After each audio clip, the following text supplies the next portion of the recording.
monster.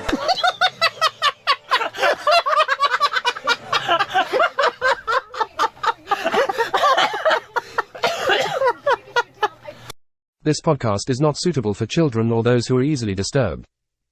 Spoiler warning for whatever is in the title of this episode. And now for the obligatory socials. Please like, share and subscribe. You can find the podcast on Twitter at HorrorPod69. You can also follow us on Facebook, Instagram, Slasher and Goodreads. Become part of the Disturbed community by asking for the Facebook group and Discord links. Send dick pics to the Horror of Babylon podcast at gmail.com. Support the show at patreon.com/the Horror of Babylon. In closing, you can let your friends know that The Horror of Babylon is available on YouTube, Apple Podcasts, Spotify, Audible and all other major podcast apps.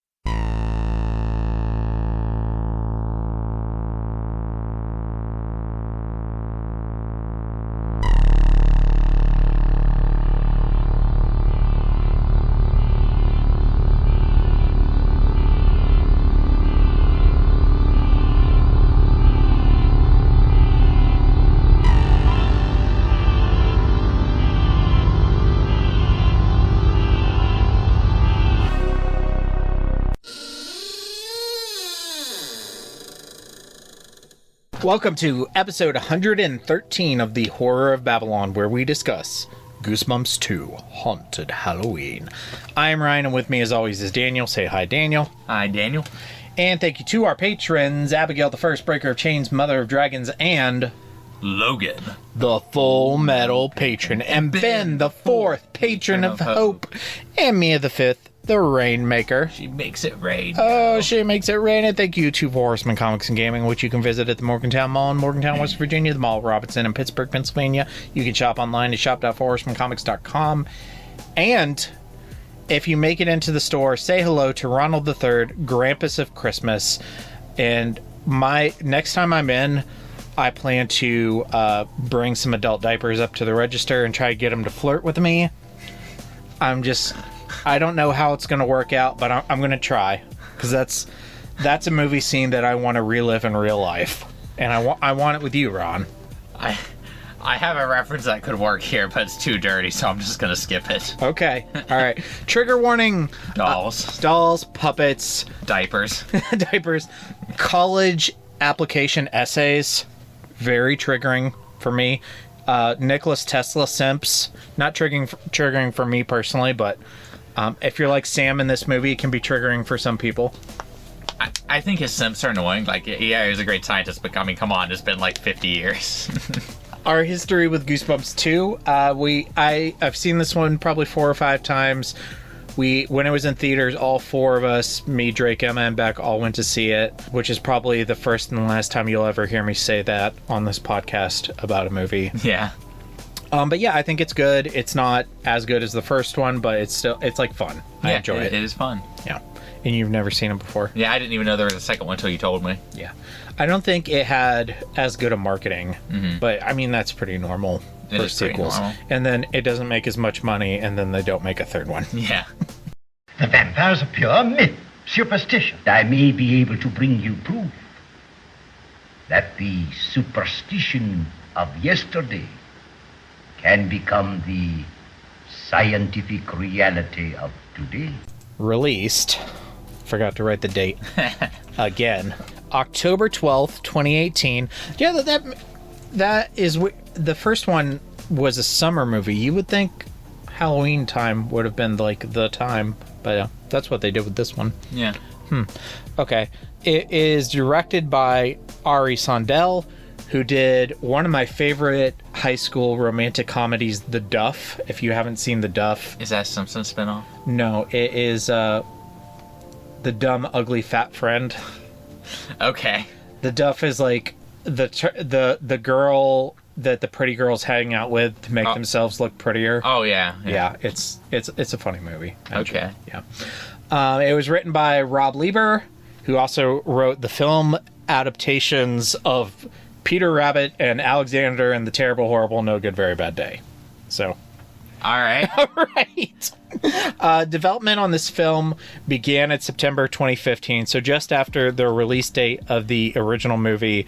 Rob Letterman intended to return as director for this movie as well, but he had to drop out due to scheduling conflicts because he was directing Detective Pikachu. Ari Sandel replaced him.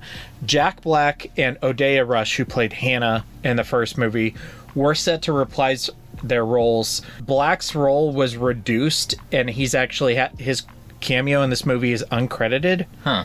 And he only plays R.L. Stine. He doesn't play Slappy in this one. And Hannah's role was cut completely in the final version of the script. Sad face. Yeah, also sad face. This movie was a huge critical bomb, just like a straight bomb. But financially, it did well, just not as well as the first one. Had a budget of $35 million, which is significantly smaller than the first movie. But still had a box office of $93.3 million, so not quite triple, but close. And that's that. Another story in the classic, infallible 3-act structure. Good enough for Aristotle, good enough for The Simpsons. Mr. Sislak, I have a feeling there's going to be one more act to this story. Well, I'm not hanging around for that. 4 acts. I wanted to talk about this movie, the first half of this movie. It really feels like an adaptation of a Goosebumps book in a way that the first movie doesn't.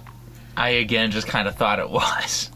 It's not like an adaptation of... Well, okay, so I've only read Night of the Living Dummy 1, 2, and 3. I've never read... I think I read The Bride of Slappy, but Slappy's been in, like, more than 10 books.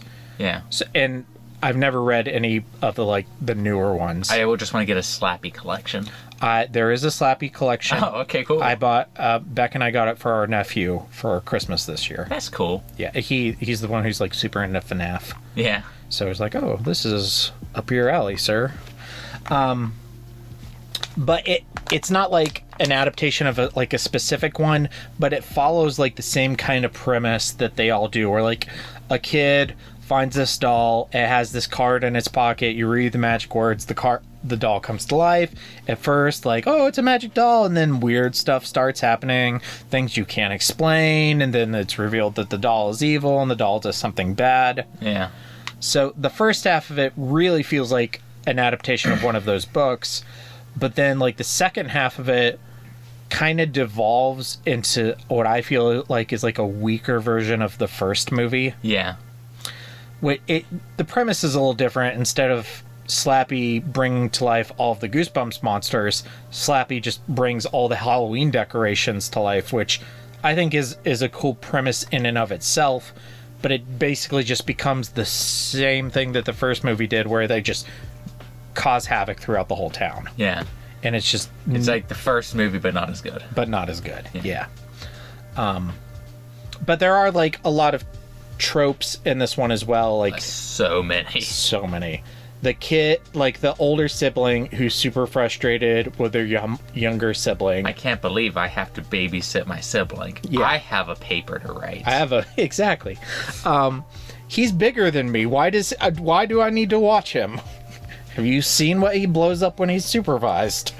And I was like, oh, she's giving that kid such a hard time. And then he blows up the science lab. You blew up the school? Oh, yeah, that also happened. Slappy's a dumb name. His name is Bobo. His name is Bobo. That lady, I think she's super funny.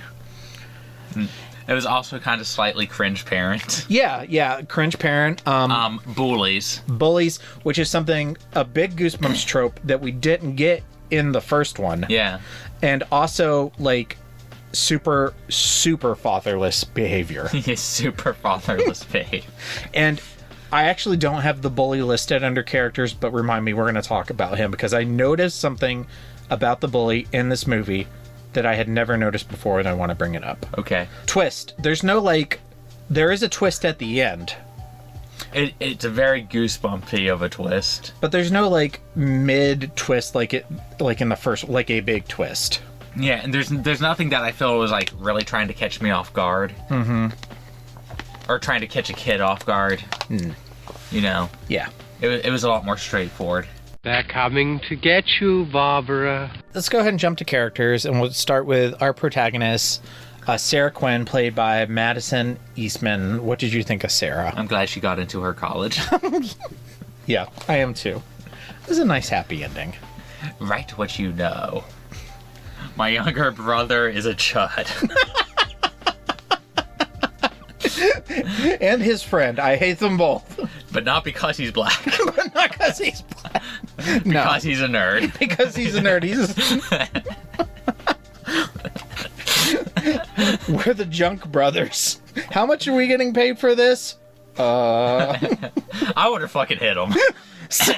Some of that stuff could have monetary value. You know what else has monetary value? Money.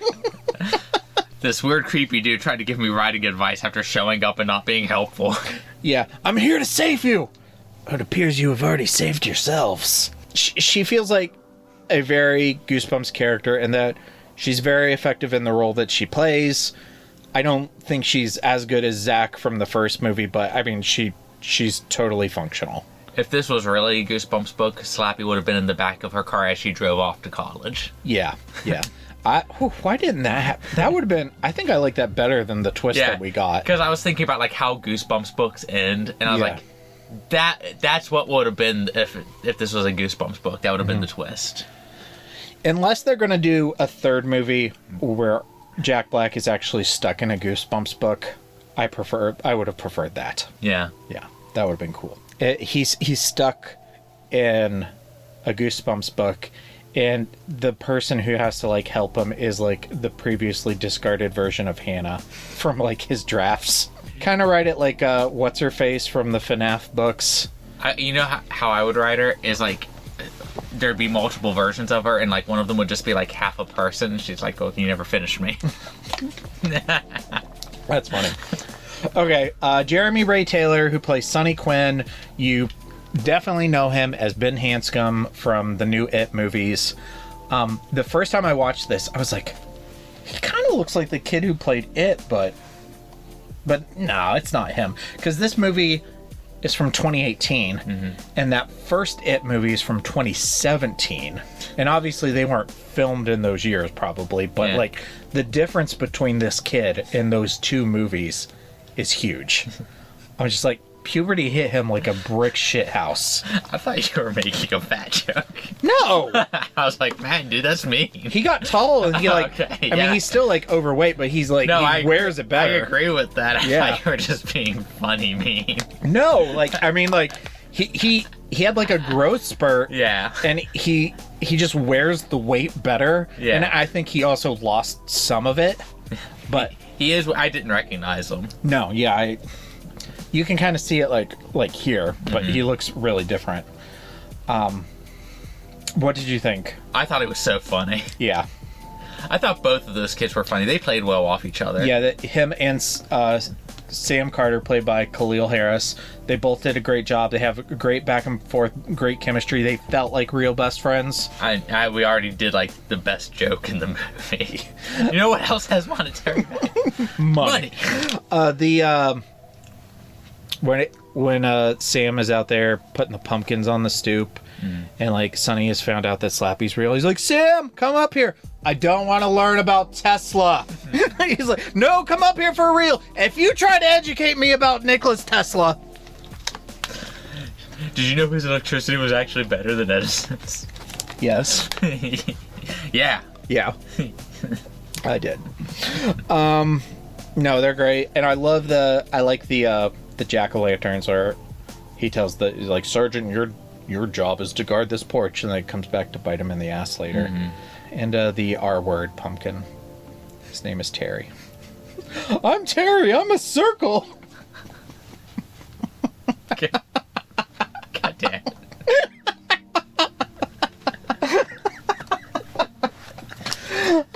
You caught me off guard again. It's in there. It's in the movie. I know. He's an R-word pumpkin. I don't know what to tell you. I know. And then they kill it. Happy Easter.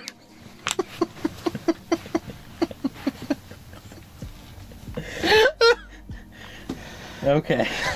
I'm okay. I'm going to put the Happy Easter line in. Hiya! Happy Easter! Happy Easter! Okay. All right, the mom, Kathy Quinn, played by Wendy McLendon-Covey. Also kind of surprisingly horny. Yeah. For just this dude who works a register. Chris Parnell, a Saturday Night Second Fiddle. He plays Walter. I love their, like, cute little back and forth. It's cute. I just don't expect... Maybe, like, just my interactions with women are different. Like, I don't see women flirting with a dude who's working register a lot. I don't either. But it's cool. And I like how it gets awkward. I think the point is, like, she's attracted to him and it doesn't matter that he works. Yeah. But her job is wiping old people's butts at a nursing home. So that's why they identify with the diapers. Yeah. they both have kind of shitty jobs. Yeah. But they're like, you know, they're probably like in their mid-40s. They're single. They have shitty jobs. They're kind of attracted to each other. It's cute. I like it. Yeah, I think I just was also not expecting like the flirting. Yeah, I wasn't either. Thanks for checking me out. I mean, ringing up my purchases. I could do two things. He would have said that. Yeah, he would have been in. Oh, I mean, he did. I think he said something like, "Oh, I did both," or so, I don't know. Okay, the neighbor, Mr. Chu, played by Kenya. I love Goosebumps.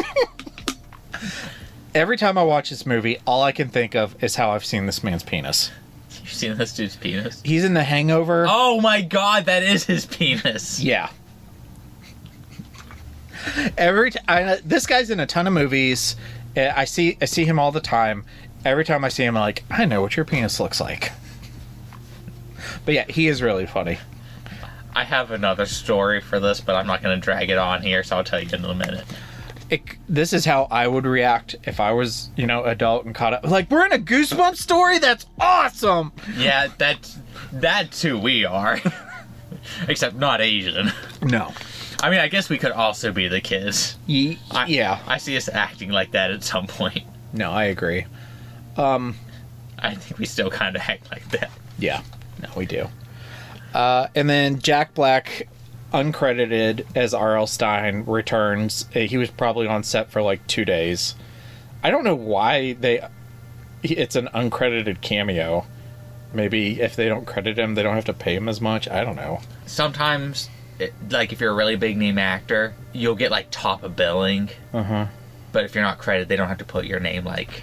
Okay, that makes sense. And so that's why Brad Pitt is uncredited in Deadpool 2. Yeah. Because otherwise his name would have to go before Ryan Reynolds. Because, it's... I think it's like the way that their agents make their contracts. Mm-hmm. Okay. But I'm also not extremely well versed with this particular thing. Yeah. But I believe that might be the case. Like, I have some sort of vague recollection of a conversation like this. Mm-hmm. But... I mean, it's logical. I won't swear to it. I like him, but it's like he almost could have also just not been in the movie. I almost would have just written him out.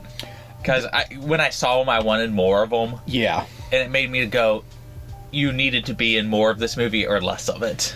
The one, scene, the one part that I really like him in is his one little interaction with Sarah at the end where he's like, I tried to write this book for years and couldn't think of an ending, and you did it in one night. You can write an essay. I believe in you. I feel like if it would have been just that, mm-hmm. like if she would have ran into him or something. Less or more. Yeah. Yeah.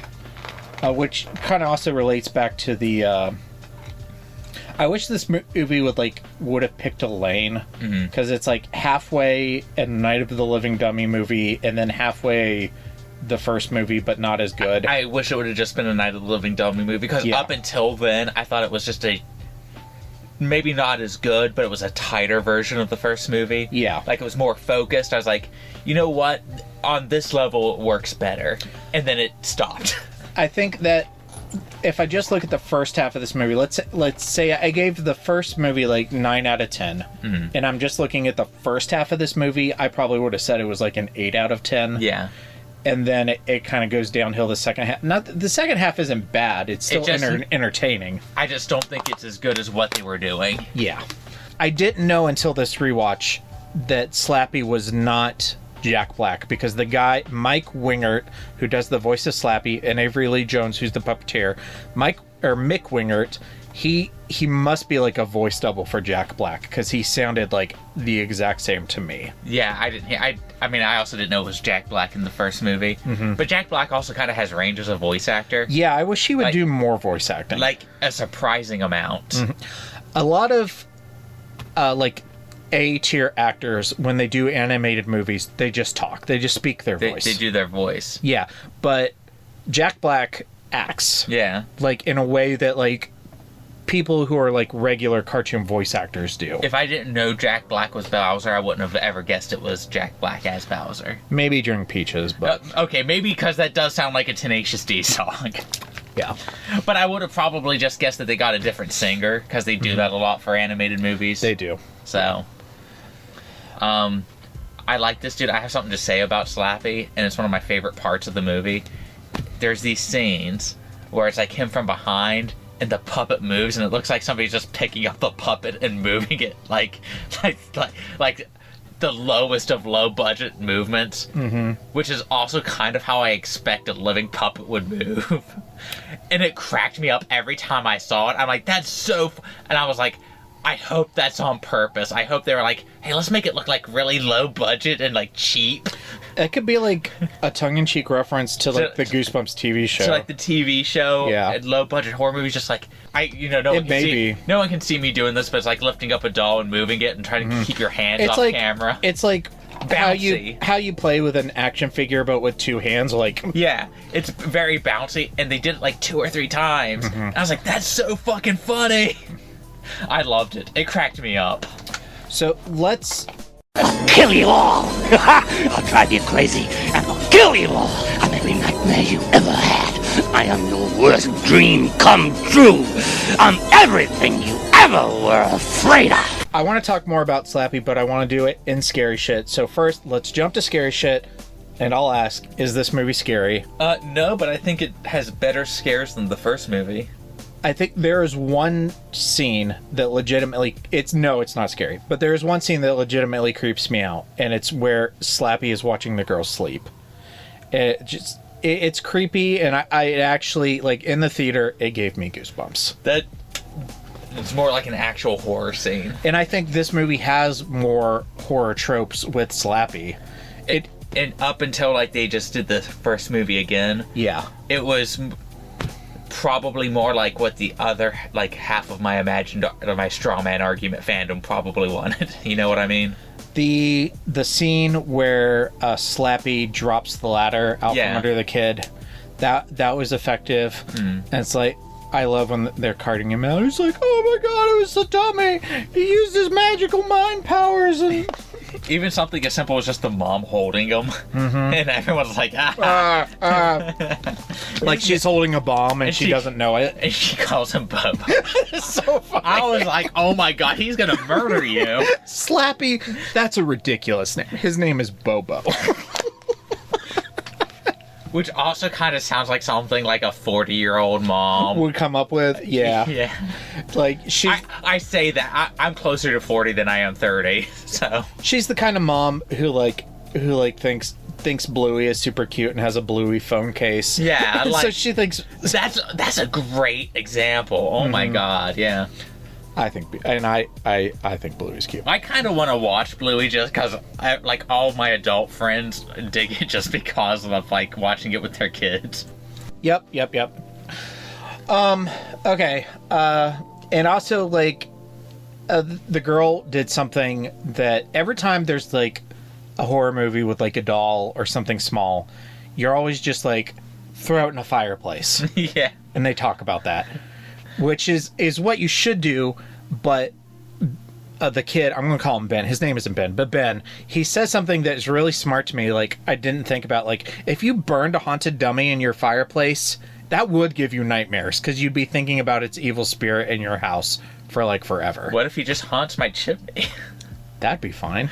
Like, what if he becomes the house? That's Santa's problem. Oh, yeah, that would be bad. Yeah, like, what if it spread... Like, have you ever seen Return of the Evil Dead? No. Okay, so, in the movie, the zombies can't die. There's no way to kill them.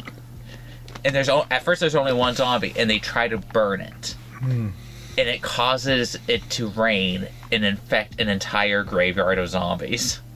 That's bad. that all can't die, no matter what that's you do bad. to them. So I imagine something like that, like it just becomes the house. That But they also, like, the other thing I'm thinking of is, like, if you can't burn it, just, like, fucking hit it with something. And when she grabs the baseball bat and just lays him out, I love that. like tie him up and put him in cement. Like, yeah, he's still there, but what's he gonna do? He can get out. He unlocked his own goddamn book in the first one. Yeah, he can teleport. They put He's Batman. Oh, okay, so what did you think of the telekinesis? This is the first instance of him having it. I thought it was fine. Like, you know, it helps with the threat level. Mm-hmm. Because at some point, like, even Chucky, like, if he's coming at you with a knife, he's like a 2'0" doll that weighs like 5 pounds. I'll fucking kick him. Yeah, if you can see him coming. Yeah. Yeah. And I like... Same thing with Slappy. Unless, like, Slappy's being, like, the stealth killer, unless he's trying to be the predator. Mm-hmm. Like, what's he gonna do to me? Yeah. I'll pile drive him. I can squat 360 pounds. Like, I know these kids can't, but they're still bigger than them. So... Like, sit on them. It bothered me a little bit, because it's like he never had telekinesis in the books. Yeah. But then I looked up, like, what actually are his powers? And so I have a list from various Goosebumps media. Here's a list of Slappy's powers. Oh my god, did you go to his Versus Battle wiki? No, I went to the Goosebumps wiki. Okay. Animation, transmutation, mind control, laser vision, inanimation, electrokinesis, teleportation, telekinesis, boiling fluids, sound manipulation, ghost form, and immortality. Okay, so I know we're going to be doing a tier list later for my other channel. Would you like to guest star where we're gonna tier, we're gonna figure out like how strong is Slappy? Yeah, sure. Yeah, we'll be like, we're gonna rank Slappy from Goosebumps and figure out like where he's at. How could you beat him? Yeah. Like, nobody can beat him. Yeah. He's untouchable. What about the effects and like the other like creatures? I wasn't as like stoked as like the first movie, because in the first movie I was like recognizing a lot more stuff that was going on. But I thought a lot of it actually looked pretty good. There's like visually interesting stuff. Like, I liked the balloon spider a lot. The balloon spider was really cool. I liked the witches that have like the orb heads. I liked Walter getting like... I thought it was like a shout out to like the haunted mask. The haunted mask, yeah. I thought that was really cool. Mm-hmm. But nothing was like... I wasn't going, you know. And after you telling me all the stuff they did for the first movie, I'm like, nothing's gonna live up now to hieroglyph Goosebumps. Yeah. There's just really cool stuff. I like the just the idea of like plastic Halloween buckets with pumpkins like coming to life and just going and the kids. Even just something as R-word pumpkin. I'm Terry, I'm a circle. Or I tell you what I really liked, and this one was also kind of creepy, was Puppet Mom. Yeah, that was actually pretty creepy. I was like, that's like another actual like trying to be scary, especially for like a younger audience sort of thing. And strangely sexy. Yeah, like wood. Wood. Wood. That's great. The first time I saw it, I was a little upset that they didn't use actual Goosebumps monsters, but after watching it, I'm like, I kind of like that they did.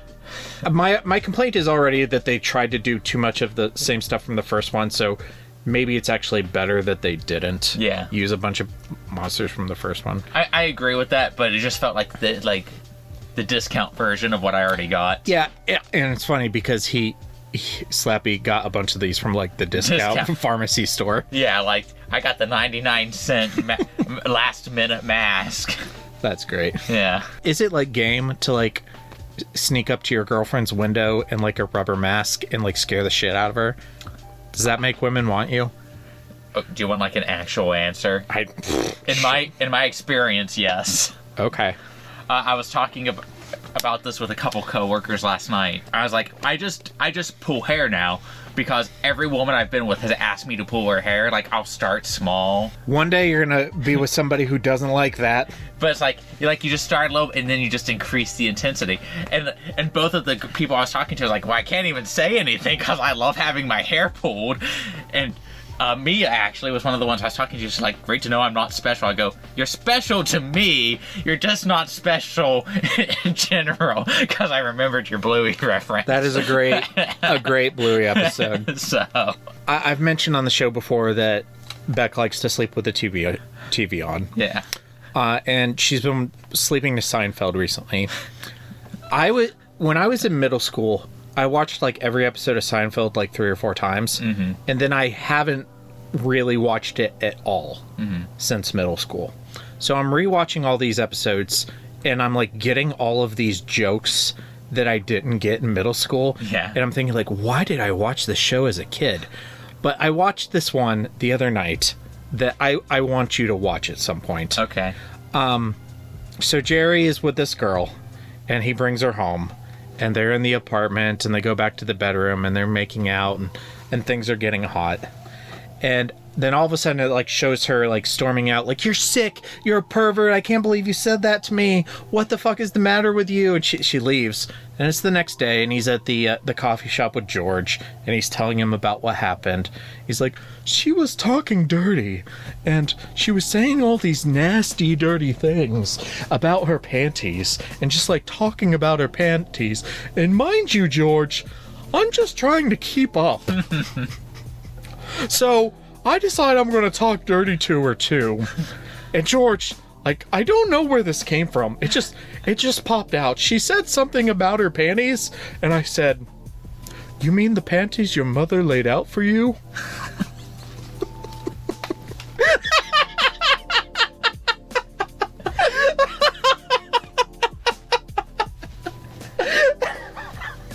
Okay, so I know I said I wasn't going to go on tirade. That kind of reminds me of the first time a woman ever called me daddy. And I stopped mid-spank, and I was like, what? Do I keep going? The same woman did not find it funny when I called her mommy. There is a certain amount of, like, I have watched mom and son porn. Yeah. I cannot watch dad and daughter porn. But that makes sense. Yeah. But I'm sitting there, I'm like, okay, so the reverse isn't okay. I was like, Yeah. I'm just trying to understand the rules, because this is me trying to date after being married for so long. It's a double standard, like, but it's one that makes sense to me personally. I started keeping a notebook. I was like, I'm going to start writing these rules down. You know what? That relates to our homework. So let's we'll table it. Okay.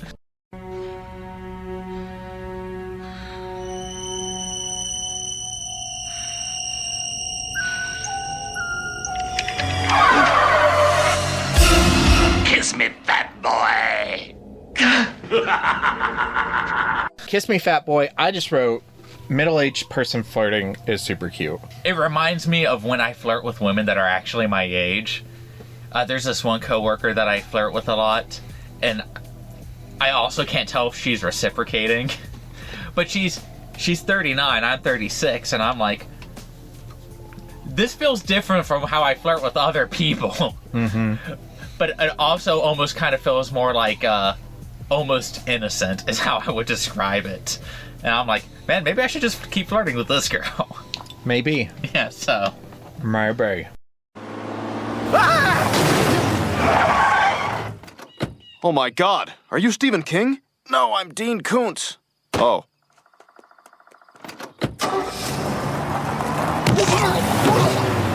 All right, so let's go to Kings and Koontz. Daniel, what is your king for Goosebumps 2? Any time that they did the slappy walk. It's either that or the kid, the two boys. Yeah. But I think I'm going to go with the slappy walk because I found that unexpectedly funny. I started to expect more from the boys as the movie went on because they were just, like, consistently funny. They were. So. Actually, I meant to bring this up in Scary Shit. What did you think of the gummy bear scene? I thought it was good, but I also kind of thought it was just a less good version of the gnome scene from the first movie. Yeah. That's how I would describe it. Is that it's the gnome scene, but not as good. Mm-hmm. No, I completely agree. It's not bad. It's also a good scene. Oh, I really liked the when it roared like an actual bear. Yeah. I was like, if we do like a bear ranking video at some point, we would put this on there, like with Cocaine Bear and like Winnie the Pooh, Blood and Honey. Yeah, no, I agree. We should do that, and we can include the Werewolf of Fever Swamp. Guys, I hit that bear. I think I killed that bear. And like, we'll just do an episode where we just talk about bears. I like it. That sounds like a very good episode. FNAF. Yeah. We'll watch Grizzly. Yeah. Okay. Cool. Maybe we'll do it after we do that tiger book. Typically, my king for this is just like the cute middle-aged flirting. I just think it's super adorable. But I had a really like crazy like revelation while watching it this time that is my king. So I've seen this movie 4 or 5 times. So the bully steals the book from Sam and Sonny, and they have to go to the bully's house. Yeah. I noticed something, and it's up in his bedroom. Yeah. I noticed something this time that I had never noticed before. Okay. The bully's bedroom is filled with ice figure skating pictures, and he has a figure skating uniform hung up on his closet, and he has figure skating trophies all over his bedroom. And in the living room, there are figure skates. Over the mantle, one of the gummy bears throws an ice skate at one of the kids. So he lives with his grandma. He's got this whole fatherless thing going on, but he's also like a closet figure skater. And that's just like such a like deep cut that they didn't have to include, and they didn't even like call attention to it. It took me several times. I didn't notice that. Okay, I'm gonna bring the movie up. Okay, like I gotta give this movie, I'm gonna have to give it like bonus points on my ranking just because of that. Yeah. Okay, so here's a trophy. There's another one I saw. Here's his Posters, thing. Here's a medal. Yep. Here's a big egg poster. Here's a picture. Here's trophies. Okay. Yeah, I had a dream last week that I was, that a Native American man came up to me with, like, this camera, right? And we were walking around Fairmont at night, and we found a bear, and it mauled us both to death. I want to watch this. The R word.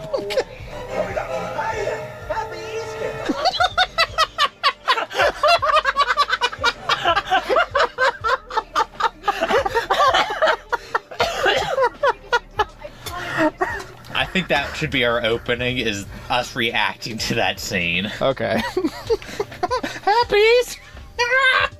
I mean, it's just like... It's just funny. I just like it when we sit here and we can enjoy something. Yeah. You know? Yeah. Okay.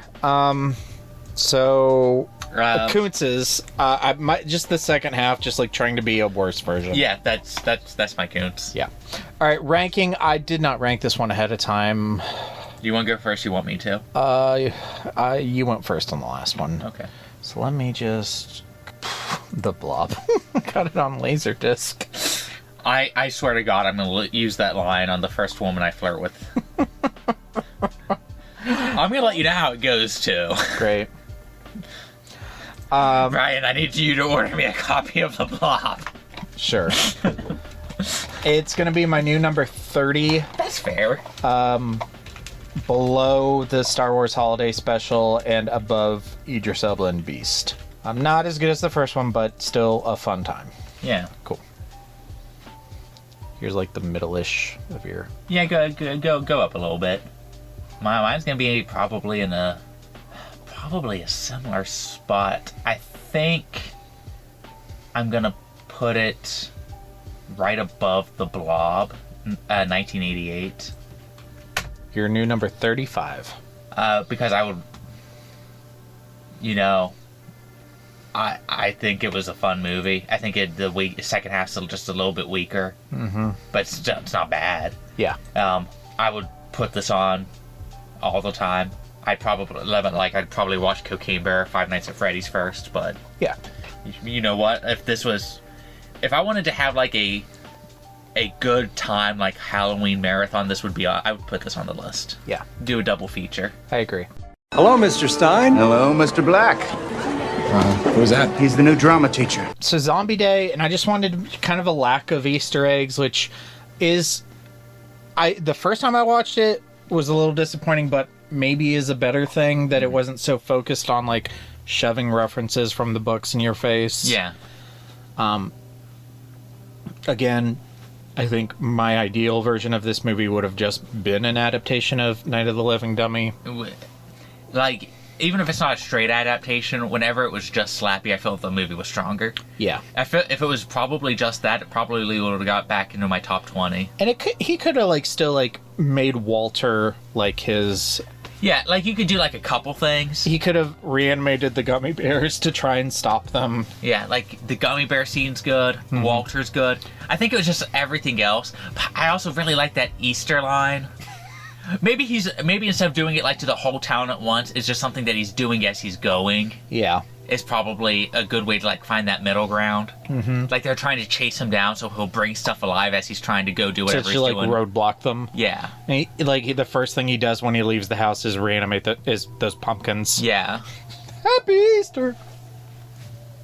Okay. Homework.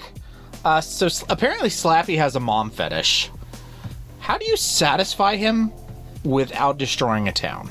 Okay, super easy. Mm-hmm. I just open up any laptop, and the first thing that says hot single moms in your area, I'll be like, there you go, dude. And he doesn't know the internet, so he's going to get lost down that rabbit hole. So, I'm going to steal your martyr complex. Yeah. I'm going to take one for the team.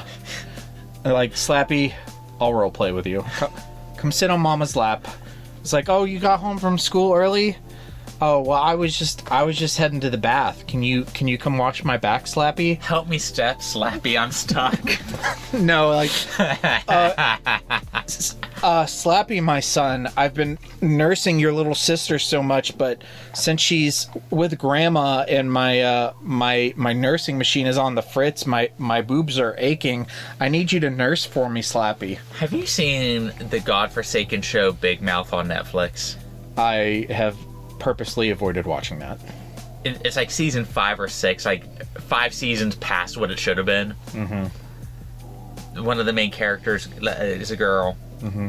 and her dad remarries and has a daughter, and like another kid, mm-hmm. and her stepmom is breastfeeding, and this character becomes enamored with watching her stepmom breastfeed, and she gets lost in the fantasy at one point, and is like staring this close, and her stepmom's like, can I help you? And then this was legitimately funny because I think everybody who's gotten caught doing something weird as a kid or mm-hmm. as a teenager has ran into this. Is like the next day happens and the dad's like the daughter shows up and goes, oh, where's stepmom? And the dad's like, yeah, I just need to talk to you real quick. Like, she brought something up to my attention. Like that, the dad has to have a conversation with you. I thought that was actually funny. No, that and it kind of relates to like what you were saying. So. I agree. For further reading, I think just repeat of the stuff we said. The first one, yeah. Check out the first movie. Check out Hocus Pocus, Monster House, just like a bunch of movies like that just have a good time. Upcoming on the Horror of Babylon, our next adventure in reading, we are doing the legendary short story The Legend of Sleepy Hollow by Washington Irving. And then that's going to be on Sunday, February 18th. The following Sunday, February 25th, we're going to do the Disney animated adaptation of it. And down the road, we will also be doing the Tim Burton version as well. On February 22nd, we're going to do anime horror short film OVA Kaku Renbo Hide and Seek, which some of you may have seen on Toonami 20 years ago. Speaking of people who are probably watching Toonami 20 years ago, thank you to our patrons Abigail the First, Breaker of Chains, Mother of Dragons, and Logan, the Full Metal Patron, and Ben, the Fourth Patron of Hope, and Mia the Fifth, the Rainmaker. She makes it rain, yo. And thank you to Four Horsemen Comics and Gaming, which you can visit at the Morgantown Mall in Morgantown, West Virginia, the Mall at Robinson in Pittsburgh, Pennsylvania. You can shop online at shop.fourhorsemencomics.com. And if you do, make sure to let them know that we sent you. And if you make it in the store, say hello to the proprietor, Ronald III, Grampus of Christmas. And I'm coming for you, Ron. I'm bringing those adult diapers. We're going to have our little meet cute over the register. It's going to happen. So be ready. Gird your loins. Gird your loins. Thank you, Daniel, for watching Goosebumps 2 and recording with me tonight. It was a great time. It was a blast. Happy Easter. Happy Easter. I should have just done that. Oh, well. Hindsight's 2020. Thank you to our patrons. Stay tuned for our socials, and Happy Easter. Happy Easter. We should do an Easter episode and just play that. And now for the obligatory socials. Please like, share, and subscribe. You can find the podcast on Twitter at HorrorPod69. You can also follow us on Facebook, Instagram, Slasher, and Goodreads. Become part of the Disturbed community by asking for the Facebook group and Discord links. Send dick pics to the Horror of Babylon podcast at gmail.com. Support the show at patreon.com/the Horror of Babylon. In closing, you can let your friends know that The Horror of Babylon is available on YouTube, Apple Podcasts, Spotify, Audible, and all other major podcast apps. Stay scary.